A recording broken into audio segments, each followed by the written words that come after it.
Welcome to a new daily top Askreddit video. Today's topic: what is the greatest comeback to an insult you've ever heard? Joe Pye interviewing Frank Zappa. Joe, I guess your long hair makes you a woman. FZ, I guess your wooden leg makes you a table. How does a dude named Pye have a wooden leg? What if it's mahogany or oak? Ha ha ha, I didn't even think about that. Good stuff. Not even clever, but one of my favorite Zappa lines, because it's so outlandish, is "May your shit come to life and kiss you on the face. Nobody looks good with brown lipstick." Was that just Zappa's way of saying don't be a kiss ass? During WW1, Switzerland had a tiny standing army, but they were very skilled marksmen. Wilhelm II of Germany asked what 250 Kelvin Swiss troops would do if he decided to invade with 500 Kelvin German troops. The Swiss said, "Shoot twice and go home." And that, good sir, is how getting Swiss cheesed got the definition we know today. It sounds right, but I don't know enough about cheese to dispute it. Switzerland is actually neutral now, in part because they were such good fighters. Many European countries hired Swiss mercenaries to fight for them. At least, that's what I heard in a YouTube video. Yeah, but nowadays is just to avoid getting wrecked by any enemy Switzerland might face, since it is in the middle of Europe and with a very small army. 18th century British radical politician John Wilkes was told in Parliament by a political opponent, "Sir, I do not know whether you will die on the gallows or of the pox." Wilkes shot back with, "That depends, my lord, on whether I embrace your lordship's principles or your mistress." He's basically calling Jude a scumbag and saying his girl is a dirty hoe. Or, in the words of classical poet DMX, "You whack, you're twisted, your girl's a hoe." Wilkes shot back with, "That depends, my lord, on whether I embrace your lordship's principles or your mistress." The lords observed with snide delight. He glanced, ashamed, from left to right. He stood to make his own reply. "I know you are, but what am I?" My grandparents used to bicker. My grandmother generally came out on top, as she was fierier. One time though, she was asking him to do a bunch of stuff, and he muttered, "If you'd lose some weight, you could do it yourself." She fixed her gaze on him, and glowered, "I'm thinking of getting rid of about 200 pounds of useless fat immediately." He replied, "You're going to cut off your foot." Man, nobody bickers like old married couples bicker. They've had decades to perfect their craft. Also, they know practically everything about each other, including what will really hit home. Someone yelled out in a Walmart, "I'm not ashamed of who I am." Another voice echoed back, "That's your parents' job." Back in middle school, I was at Walmart with a friend of mine looking for pants. Being a tomboy, I liked to wear baggy boys' pants, nor did I wear makeup. Another kid came up to me and sarkily asked, "PFFT, what are you? A boy or a girl?" And without missing a beat I responded, "Why? Do you think him hot?" He just got flustered and walked away mumbling obscenities. This was the IITs, so that gender question actually was insulting to my 14-year-old brain. Not the greatest, but I still hold pride for my quick wit back then. Too bad that's all gone now. For some reason everyone in high school thought I was a lesbian, so a straight dude in my grade walked by me and was trying to make fun of me /gay bash and said, "Well, at least I don't like girls." I just kinda stared at him and waited for it to click. Saw a clip of a stand-up comedian the other day, and he says something along the lines of, "The first time I had sex it was terrible, the first time I had sex." And a woman chimes in with, "You mean yesterday?" Crowd laughs for a while, and while the comedian is waiting for them to calm down you can see the gears turn in his head. Once it gets down to basically a few chuckles, he just says, "Glad you remember," and the crowd just lost their shit. It was amazing. Okay, now we need the source of this clip. Here you go, https://tjfkq_x4bpm. I used to work with this like 70-year-old woman. She was our supervisor, and one day one of the ladies who worked with us told this old lady to kiss my ass, and the old lady replied, "Where do I start? You're so fat your crack goes all the way up your back."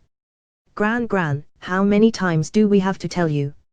We are not a crematorium. I asked my mother why she always wears makeup despite being in her 40s. She told me she wears makeup so she doesn't look like me. Edit, I was 9. Savage. You deserved that. Quiet guy in my art class got called Queerbait. He replied with, if I'm the bait then you're the catch of the day. My 10-year-old cousin was pushed aside by an older student at school who also felt the need to call him a gay child. My cousin told him not to get his hopes up. You wish became the kryptonite to gay jokes in my elementary school for a while growing up. A guy makes fun of his bald friend by rubbing his head and saying, "Wow, your head is as smooth as my wife's bottom." The friend also rubs his head and says, "Wow, you're right." That had to hurt. One of my co-workers was cold calling customers, trying to get appointments to drum up business. One of them told him to go fuck his hand, and he responded with, "I've got that penciled in for 3. I should be done by 4 if you'd like to come in for an appointment then." The guy laughed his ass off, and ended up coming in for the appointment. I had a co-worker, also in sales, also cold calling, a take-no-shit middle-aged woman. When people hung up on us, sometimes we'd call back and play dumb. Often people would realize they were being rude. This is more business to business. Anyhow, this lady couldn't help herself, so she'd call back, feign the same polite friendliness, and say, "Hey, sorry, I think we were rudely disconnected." Edit. Some context. Business to business cold calling isn't the same as cold calling people's houses to sell a vacuum. Some industries don't advertise on TV, and when you're selling a service, rather than a product, and it's custom, it's not at all normal or sound business advice to do all of your own research on Google. Not all cold callers are hoping to find someone in a vulnerable state to trick them into an impulse buy. We would make an introduction cold to get to the appropriate decision maker, but the deal wouldn't close for another 6 to 9 months, usually. Never the day of the cold call. People rarely hung up on us, maybe once a month, and when they did, it was always the gatekeeper. That's who she would say this to, and while it certainly wasn't good sales technique, decision makers generally care more about their bottom line than their receptionist's feelings over being called rude for being rude. Contrary to this thread, introducing yourself to someone over the phone is, like, a thing people do, and the person on the other end who hangs up is literally being paid for the sole purpose of facilitating such communication.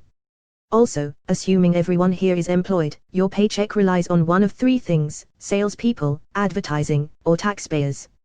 Receptionists get to pretend that's not the case, same as many of you, but their boss knows that they too rely on sales, advertising, and /or taxpayers, without which we would have no small business or competition of any sort. What I'm saying is, if you hate salespeople, refuse to work for anyone who uses them. I'll wait. Let's not be myopic. In all likelihood, a salesperson helped you get your last paycheck, and you helped a salesperson get theirs.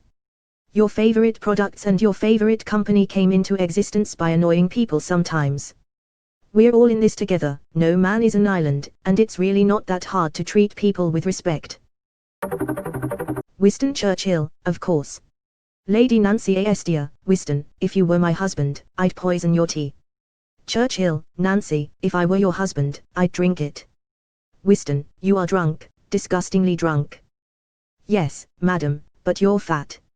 And when morning comes, I shall be sober. Elmeo, I think he said tomorrow I will be sober, but you will still be ugly. You sure do talk a lot for never saying anything. In Mexico, we use the word cataphless for that. It comes from a comedian with a long career from the 30s to the 80s named Cataphless, and that was his shtick, talking too much but never saying anything. I was the one insulted, but not the one with the comeback. I was out with a co-worker and her friends, and my buddy and I were leaving a little too early for her sensibilities. She jokingly got up in my face and said, "Smell that. Smells like pussy." A guy playing at the pool table next to us stepped forward and said, "I'm sorry, that must be me. I just ate. It was amazing. Smooth. Goddamn. That man knew what he was doing." Not heard, but read. Easily the Spartans' reply to Philip II of Macedon. As Philip II of Macedon was conquering Greek city-states left and right, Sparta was left alone. Philip had achieved a crushing victory, and Sparta was relatively weak and without walls. Philip sent a message to the Spartans saying, "If I invade Laconia you will be destroyed, never to rise again." The Spartans replied with one word, "If." This is actually where the word laconic came from. Most ancient accounts make the Spartans sound like the masters of trash talk. The Persians also told them at one point their arrows would blot out the sun, and a Spartan replied that it'd be nice to fight in the shade. Also, it's a long repeated response, but when they were told to lay down their arms their response was, which roughly translates to come and take them.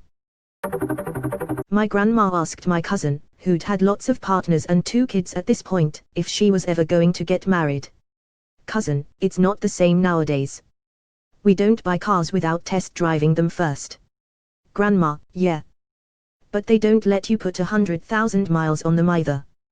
Point goes to Granny. Your cousin's not a car, she's a bicycle. Well, now I'm imagining a bicycle driving a car.